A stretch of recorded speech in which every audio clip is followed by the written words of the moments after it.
Hello बच्चों, चलिए प्रश्न को देखते हैं। पंजाब में विकसित भेड़ की एक नई नस्ल हिसार डेल निम्न के संकरण से प्राप्त हुई है। हमारे पास दिए हुए विकल्प हैं। विकल्प ए मेरिनो रेम्स, विकल्प और बीकानेरी एवी, विकल्प बी एसेल रेम्स और व्हाइट लेग हॉर्न एवी, विकल्प सी रोड आयरलैंड रेम्स और व्हाइट लेग हॉर्न एवी, विकल्प डी कोचिन रेम और गैगूस एवी। इस प्रश्न की मुख्य अवधारणा है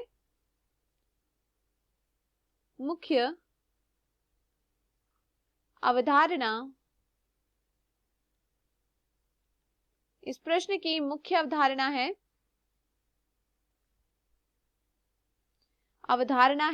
संकरण। इस प्रश्न की मुख्य अवधारणा है संकरण।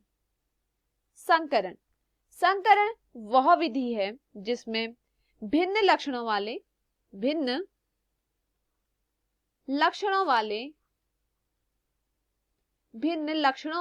एक ही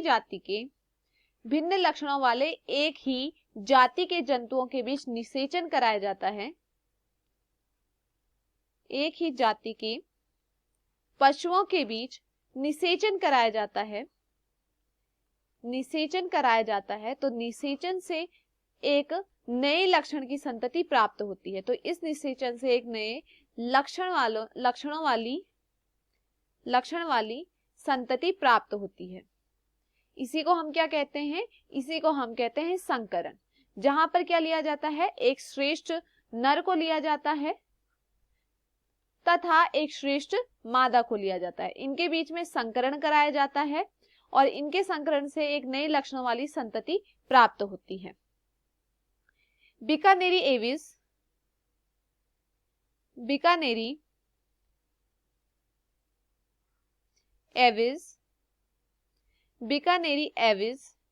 तथा मेरिनो रेम्स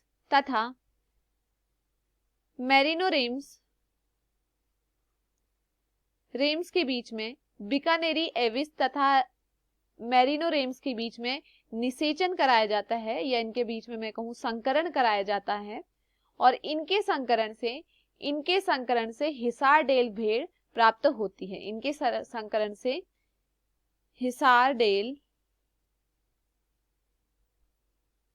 भेड़ प्राप्त होती है। चलिए प्रश्न को देखते हैं। पंजाब में विकसित भेड़ की नई नस्ल हिसार डेल निम्न के संकरण से प्राप्त हुई है। पहला है मेरिनो रेम्स और Bikaneri ewes and Merino rams, यह सत्य है। विकल्प बी है एसेल रेम्स और व्हाइट लेगहॉर्न, ये गलत है। विकल्प सी है Rhode Island red and white leghorn, ये भी गलत है। कोचिन रेम और गैगूस एवी, यह भी गलत है। तो दिए हुए विकल्पों में हमारा सही विकल्प है विकल्प ए। मैं आशा करती हूं आपको यह समझ में आया होगा। धन्यवाद।